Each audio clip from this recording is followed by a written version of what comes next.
For the residents of the quiet district of Kamisoshigaya, the year 2000 marked the start of changes they never saw coming. From gentrification to the unstoppable expansion of Tokyo, the families living on this once bustling street saw many harsh realities as the times changed. But on the night of December 30th, 2000, at the turn of the year, they would be faced with a murder so gruesome it would change the landscape of the neighborhood and the country forever. The Setagaya family, composed of 4 members, Father Mikio Miyazawa, 44, Mother Yasuko, 41, daughter Nina, 8, and son Rei, 6, once lived in a busy neighborhood bustling with families. But as the century turned and Tokyo grew, many of the family's neighbors sold their property and moved away from the unending bustle of the city. By December 2000, the Setagaya family was one of only 4 homes left in the area. The Miyazawa home, on the outside, looks like one big house, but it's better described as 2 attached houses. One was occupied by the Miyazawa family, and the other by members of Yasuko's family, mostly her mother but occasionally her sister and brother-in-law. Realizing the need to move into a larger home and community for their growing family, the Setagayas were also planning to move away from the neighborhood, as they had already sold their land to the city, who was planning to use the space to expand the nearby Soshigaya Park. But Yasuko decided to delay the move as she was concerned for how the adjustment to a new home and area would impact her children, especially her youngest Rei, who was living with a developmental disorder. As a tutor herself, Yasuko knew the importance of a stable environment for education, and had taught many children at the cram school, basically after-school tutoring, that she ran out of her home. To all who knew them, the Setagayas were a tight-knit family. They were hardworking and upstanding members of their community. But all of this changed the night of December 30th, 2000. The day of December 30th started like any other, and like many families shopping for New Year celebrations, the Setagaya family had started the day at shops near the Chaitos Karasuyama station. After completing their New Year's shopping, the family went home to spend a relaxing night eating dinner and watching TV together before finally heading to bed. What happened in the following hours of that night has confounded many for decades now, and it is still under speculation, but as far as we know, this is what happened. Sometime after 11:00 p.m. on the night of December 30th, a man approached the Setagaya family home through the nearby Soshigaya Park and, using a fence in the backyard of the home, climbed to the second-floor bathroom window. Although some sources say that he'd also used a tree to climb to the window, as there were broken branches in the backyard. Nevertheless, after reaching the open window, the perpetrator removed the window screen and entered the house. After leaving the bathroom, the perpetrator entered the closest bedroom to his entry point, which turned out to be 6-year-old Rei's bedroom, and while Rei was sleeping alone in his bed, the perpetrator strangled Rei to death and left his body in bed. Rei was the only victim to be strangled. The perpetrator then turned his attention to the father, Mikio Miyazawa, who was awake at the time, on the first floor finishing up work. But here is where the details start to become unclear. Some sources say that Mikio, upon hearing the commotion upstairs, rushed up the stairs and came face to face with the killer. Upon seeing Mikio, the killer then pulled out a sashimi knife, a knife that's commonly used for cutting seafood, and proceeded to stab the father multiple times as he tried to resist. During this fight, some sources state that Mikio fell down the stairs where he eventually died of blood loss as a result of the various stab wounds he sustained. However, other sources claim that the killer went downstairs and killed Mikio there, and during the attack Mikio had tried to run up the stairs but was unable to reach the top, falling back down to the first floor where he later died. All we know definitively is that one of Mikio's slippers were found on the staircase, and Mikio's body was found at the base of the stairs, with multiple stab wounds across his body and a fragment of the sashimi knife used to kill him still embedded in his skull. The perpetrator's next and last victims would be Yasuko and Nina, who were both sleeping in the attic. Not much has been confirmed about the details of their murder, but it's widely believed that both mother and daughter were attacked as they were sleeping due to bloodstains on the futon, and sometime either before or during the attack, the perpetrator disposed of his, now broken, sashimi knife, and took a normal Western-style knife from the family's kitchen to complete the murders. During this time, the mother and daughter tried to leave the attic through the foldable ladder that connected the attic to the main house, but were eventually killed. Their bodies were found on the second floor at the top of the stairs, hunched close together.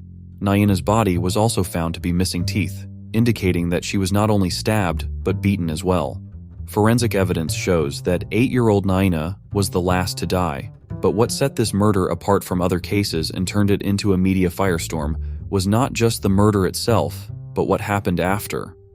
After the cold-blooded killing of a family of 4, including 2 children, evidence shows the perpetrator stayed in the house for at least 2 hours after committing the murder. Now, the exact order of these events is disputed, but the actions of the perpetrator during this time are what later dubbed this case the Goldilocks murder. Evidence shows that the perpetrator calmly walked past the bodies of the family members, headed to the kitchen, and took out a few tubs of ice cream from the fridge, as well as barley tea, and some sources state even some melon, and began eating them only minutes after the crime. Oddly enough, the killer did not even use a spoon, but instead squeezed the tubs to push the ice cream to the top, then used his mouth to take bites out of it, leaving saliva and fingerprint evidence all over the kitchen. While eating in the kitchen, the killer found the family's first aid kit and used it to patch up a cut he had sustained on his hand during the attack. Once he had patched up the wound, he left the bloodied bandages there, conveniently leaving police a blood sample, which they would later find. After leaving the kitchen, the perpetrator headed to the storage room on the first floor and rummaged through the family's documents, before pulling out a drawer of them and taking them to the second-floor bathroom where he dumped them into the bathtub. At some point, he also used the toilet in the second-floor bathroom to defecate. He then wiped his hands on the bathroom towel, once again smearing his blood on it, and left the bathroom, neglecting to flush. Some sources say that the killer proceeded to take a nap on the family's sofa after this, but this is a point that has been disputed. What we do know is that at some point, the killer had decided to remove his jacket, hat, shirt, and scarf, and left behind all of these items as well as 2 handkerchiefs, a fanny pack, and a pair of black gloves. Both murder weapons, the sashimi knife the killer brought with him, as well as the kitchen knife he switched to during the attack, were also left at the scene.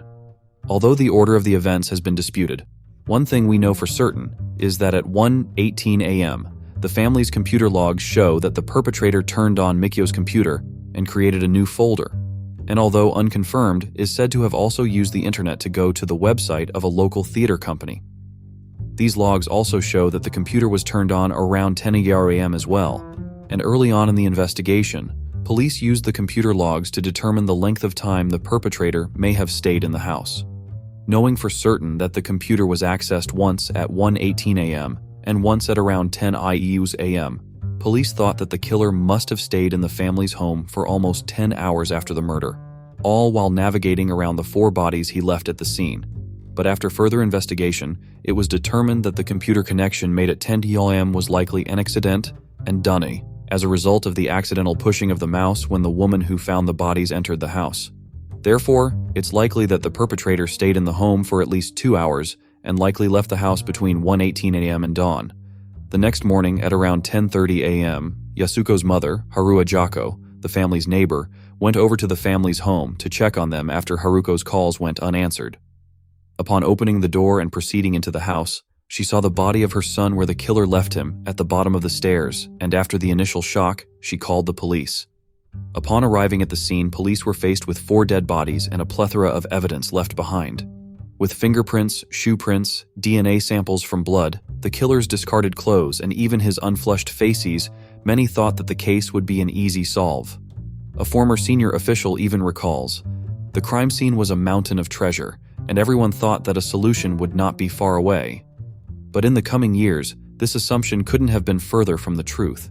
As the nearby Seijo police, and later, the Tokyo Metropolitan Police arrived on the scene, the first task they were faced with was collecting and processing every piece of evidence left behind, and with the abundance of evidence that was present at the scene, this proved to be no easy task.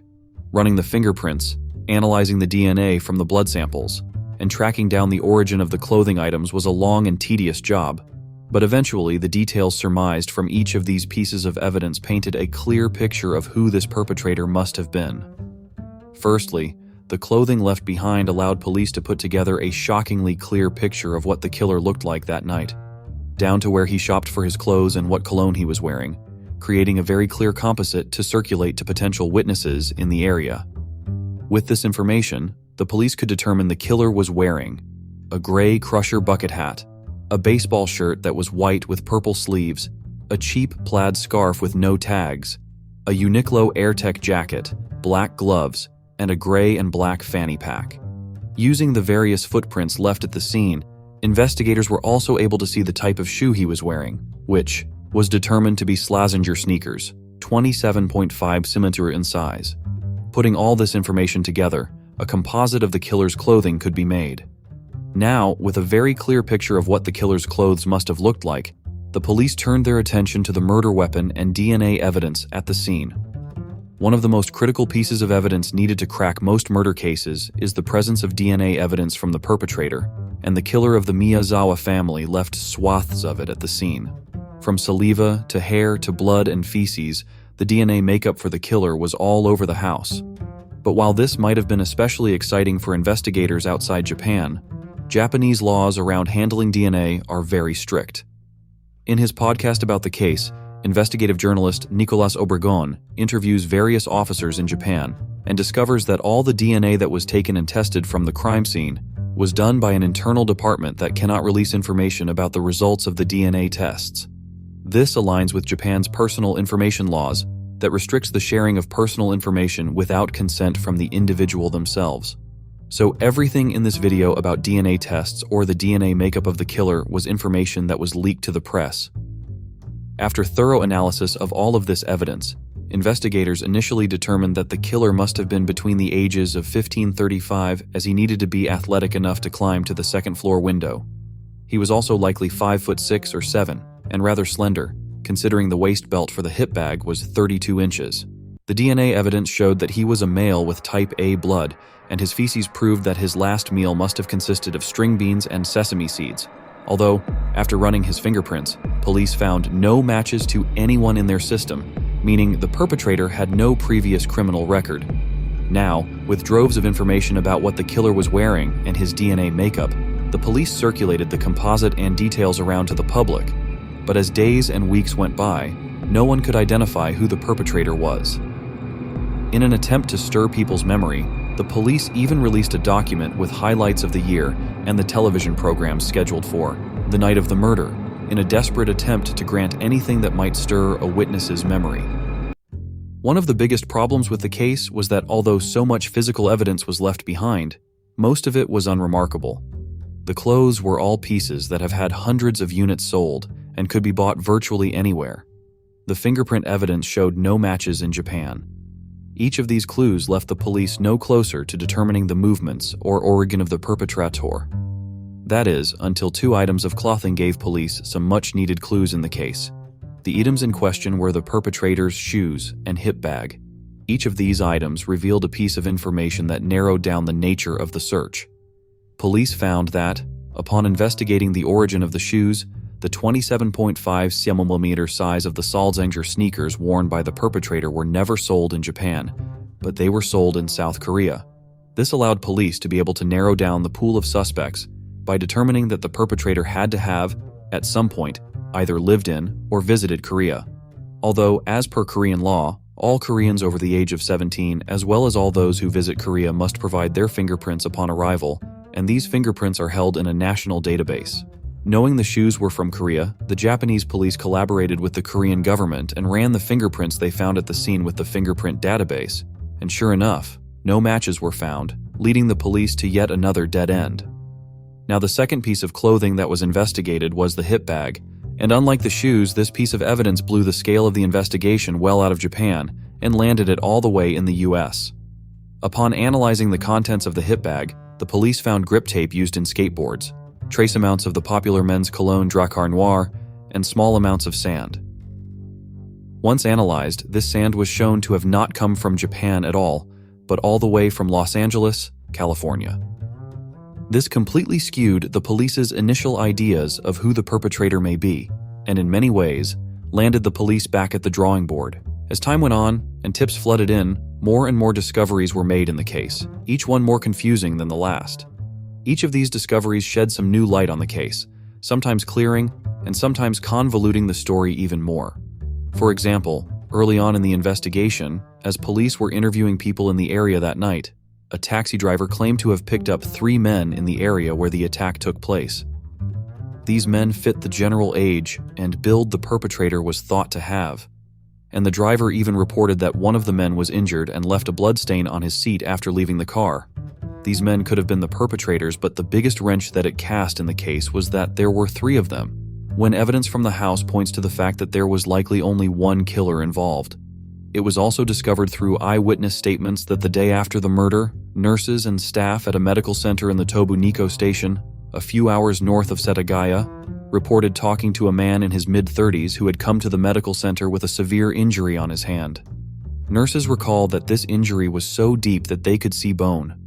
But regardless of the nurses' questions about the injury, the man refused to tell staff how he got it, making the interaction strange enough for them to report it to police. And the 2 handkerchiefs found at the scene were another point of confusion, as one was intact and the other had a hole cut through the middle of it. Police originally appealed to the public to ask if anyone knew of any reason a handkerchief would be cut this way, and using the responses, detectives determined that the handkerchief with the hole was used to put the knife handle through, a common practice for fishermen cutting large fish like tuna, as this would allow the user to have a better grip on the knife. Although some others have suggested that the handkerchiefs were used this way so as to hold it without leaving fingerprints, and the other handkerchief was used as a mask to cover the killer's face, but why would the killer use a handkerchief to hold the knife when he left his fingerprints all over the house? These discrepancies in the case stumped police for years, slowing down their progress and eventually decreasing the likelihood of catching the perpetrator, and even with all the evidence they gathered, only a few theories came together.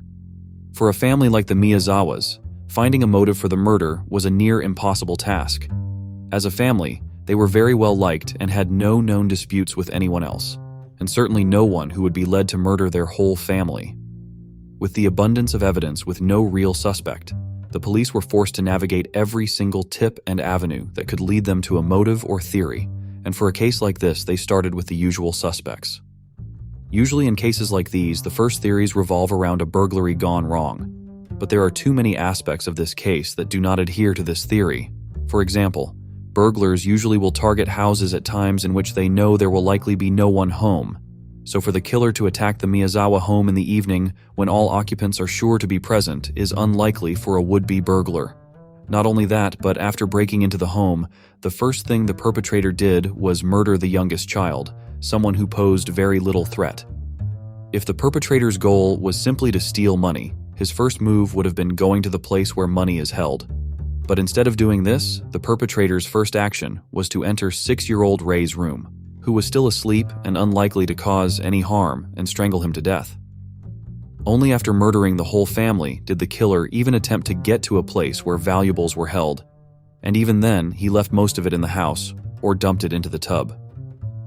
Some sources state that he left with around 150,000 yen, which would be the equivalent of around $1,500, but almost $2,000 more was left behind at the scene, leading police to believe that theft was not his aim.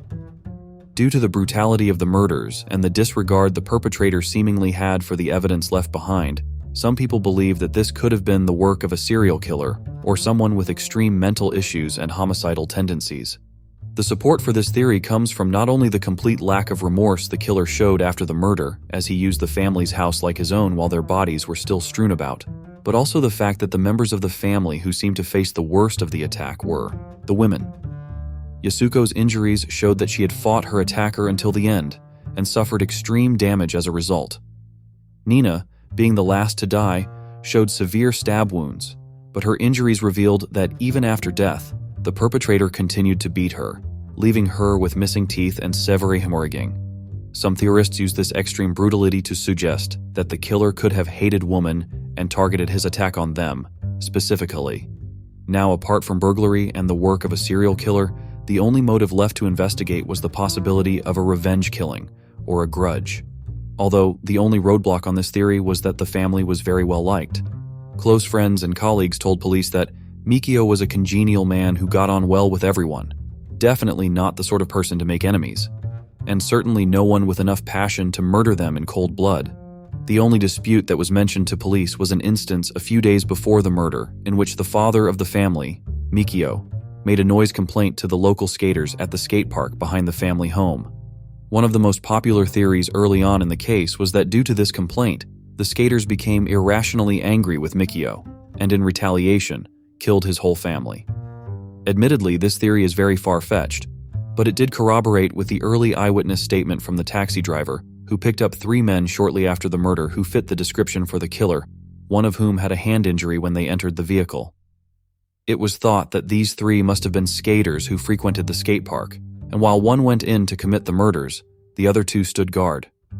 This theory also paired well with the evidence found at the scene, as the clothing left behind was similar in style to something a skater would wear at the time, and the hip bag contained pieces of skater's tape. Although, after interviewing skaters who skated at the Setagaya Park around the month of the murders, nothing unusual came up, and for a motive so inconsequential, the police and public had a hard time believing this is what led to the brutal murder of 4. Although the most common and popular theory stems from the strangest of sources, the almost inconsequential amount of sand found in the killer's hip bag. As mentioned above, the hip bag contained trace amounts of sand that, when analyzed, was found to have originated from California, specifically from an area just north of LA. Now, why would the killer's bag contain this sand? And how did it find its way all the way back to Setagaya, Japan? For many, this is answered by a very controversial piece of evidence, the DNA of the killer, pulled from the blood samples at the crime scene. Early on in the investigation, the police analyzed the DNA the killer left behind at the scene and created a composite of his ancestry. The results of this test showed that the killer had mixed ancestry, with a mother that was likely from Southern Europe and a father with East Asian ancestry. Although the DNA markers on the father do not indicate exactly which country they originate from, it does hold markers that are present in 1 in 13 Japanese people, 1 in 10 Chinese people, and 1 in 4 Korean people. These 2 pieces of evidence have fueled detectives and internet sleuths alike, and over the years, they have been positing theory after theory, each one more convoluted than the last. So let's dive in. Bringing together the 2 sticking points of the case, the origin of the sand and the mixed ethnicity of the killer, brought to light one of the public's most talked about theories, that the killer was most likely military. Now, how do we know? The answer to this question lies in the sand. As discussed earlier, after analyzing the composition of the sand, it was determined that it originated from an area around the Mojave Desert in California, coinciding specifically with the sand around the Edwards Air Base. Theorists believe that it was here where the killer, while he was serving in the U.S. Army at the airbase, picked up the sand that was found in his hip bag during the murder. After serving in the U.S., he was moved to Japan to most likely serve at the Yokota Air Base, an airbase that is coincidentally located only around an hour away from the Miyazawa home. However, for this theory to make sense, the killer, who we have now determined to be a member of the U.S. military, needed to know Japanese, and we know this because evidence shows he could read the documents to determine which he would throw into the tub and which ones he would leave behind. Although it's also possible that the killer just threw random documents in the bathtub, but nevertheless, this is where the mixed race ancestry comes in. Some believe that the killer must have been the child of a soldier who married a foreigner during deployment, meaning that although the killer may not have lived in Japan, he learned Japanese from a parent and perhaps visited Japan growing up, allowing him to feel comfortable with the landscapes and neighborhoods. Now, this theory, although convoluted, checks the boxes on various pieces of evidence. Firstly, the fact that the killer was military makes sense when taking into account the level of strength that was required to inflict this much damage on the family. Part of the reason the police insisted the killer's age must have been on the younger side was the physicality needed to not only scale the back wall of the house to enter through the second-floor bathroom window, but also to carry out a murder as violent and gruesome as this. Secondly, the killer being part foreigner made sense, as he may have grown up in another country, meaning the Japanese government would have little record of him.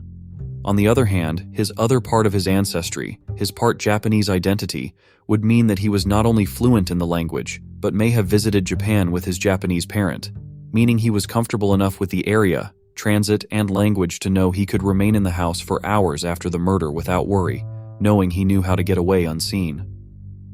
Since this theory brings together so many pieces of evidence, it has quickly become a favorite throughout the media and online forums alike. Although it was not the only theory the media picked up, and using the military connection and DNA evidence, a new theory was derived years later from a journalist under the pen name Fumiya Ichihashi, who wrote a book on the murders. In this book, the author claims that the killer was a former member of the South Korean military turned hitman, hired by the company that was developing the Miyazawa's neighborhood. Ichihashi claims that the DNA analysis holds strong evidence that the killer is South Korean, considering the markers in the DNA were considerably more likely to be found in DNA of Koreans rather than Japanese. As a former member of the South Korean military, the killer would have both the strength and skills to complete a task like this, and this theory also provides something most other theories don't: a motive. Although the Miyazawas had already sold their land, they kept delaying their move, citing concerns about the children's ability to adjust, and eventually became one of the last families left in the neighborhood. Ichihashi believes that this made the developers impatient, and to force them out, they decided to hire a hitman to get rid of the family to speed up the redevelopment. This theory supports a few pieces of evidence, namely the military origin, which would explain the sand in the hip bag, as well as the DNA evidence that showed markers more prevalent in Korean citizens than Japanese citizens. It also explains the origin of the Schlesinger sneakers, as the size the killer had on was only ever sold in Korea. However, the story also leaves many other questions unanswered, like why a hitman would stay at the house for hours after he carried out a hit and leave so much DNA evidence behind. It also doesn't explain the brutality of the murders. Considering the family was beaten and stabbed well after death makes the murder seem almost personal, and not the work of an indifferent third-party hitman for hire. Also, as we previously mentioned, fingerprints left at the crime scene were checked with the Korean fingerprint database and showed no matches, meaning the killer couldn't have been born in or even visited Korea, or had somehow evaded the legal biometrics requirements for years. The last and most far-fetched theory is one that was discussed by the previously mentioned investigative journalist Nicholas Obregon on his podcast, Faceless. In this theory, he posits that the killer of the Miyazawa family could have been a child or teenager. Although seemingly unbelievable, there are some pieces of evidence that support it, namely a suspicious forum post on 2chan, an anonymous Japanese text board site, which was later changed to the name 5chan. The post, written by a self-proclaimed 13-year-old boy going by Mr. Koremitsu, comes at the end of a long chain discussing his and other users' personal experiences with animal cruelty. The post states, "Now, when I see the happy family next door, I want to do something like that Oita family murder case. The closing date is December 31st at 11:59 p.m. I'm thinking about killing it off before the 21st century arrives." The case he is referring to, the Oita family murder case, bears chilling similarities to the Setagaya Family Murder case, in which a family is attacked with a knife in their home at night, leaving 3 dead and 3 in critical condition. In this case, the perpetrator was found to be a 15-year-old boy. This murder came at a time where crimes committed by minors were on the rise, giving way to a deadly trend at the start of the century. The writer of this post refers to this murder fondly, stating that he would like to do something like that Oita murder case to the happy family next door. What's more chilling is that the post was made on December 27, 2000, only 2 days before the Setagaya family murder. Now, since the original poster was never identified, there's no way of knowing whether the family next door he was referring to was the Miyazawa family, and there is no confirming whether he is telling the truth in any of his posts or not. But nonetheless, this theory is one that has been considered by investigators. Firstly, if the killer was a child, it's unlikely that he would be present in any fingerprint database, making his fingerprints virtually untraceable. This theory also supports the claim some people have made that the last meal the killer ate, string beans and sesame seeds, was something of a home-cooked meal, commonly one mothers make for their children, implying that the killer could still be living with his mother. But this theory also completely opposed many other pieces of evidence, such as why the sand from the Edwards military base was in his bag, or how, as a 13-year-old boy, he had the strength to scale the back wall and kill this whole family in such a brutal way. Most who are familiar with the case usually dismiss this theory altogether. Regardless of validity, many took these theories and ran with it. And with no suspects and no leads, police were forced to consider every story that came their way. Reaching for any scrap of real information, the police even put out a reward of 20 million yen, almost $190,000, for any information leading to the arrest of the killer. This is the largest reward ever offered by the Japanese police, and it resulted in a massive investigation that has lasted for years on end. Today, the 92-year-old grandmother of the Miyazawa family, Setsuko, is still waiting for answers. She is trapped in grief, as she stands at the entrance of the Chitose Karasuyama station in Setagaya, Tokyo, handing out flyers in the hopes that even 24 years later, someone may know something that would bring her son's murderer to justice. Since the incident, a police officer from the Tokyo PD has been guarding the house 24/7. The path leading to the house is also blocked off. In 2010, after the general public had advocated for it, the statute of limitations for murder and other crimes resulting in death was abolished in Japan, meaning the killer can still be put to jail. But after 24 years, 16,000 pieces of evidence, 15,000 tips, and over 250,000 investigators, the largest investigation in Japanese history still remains unsolved.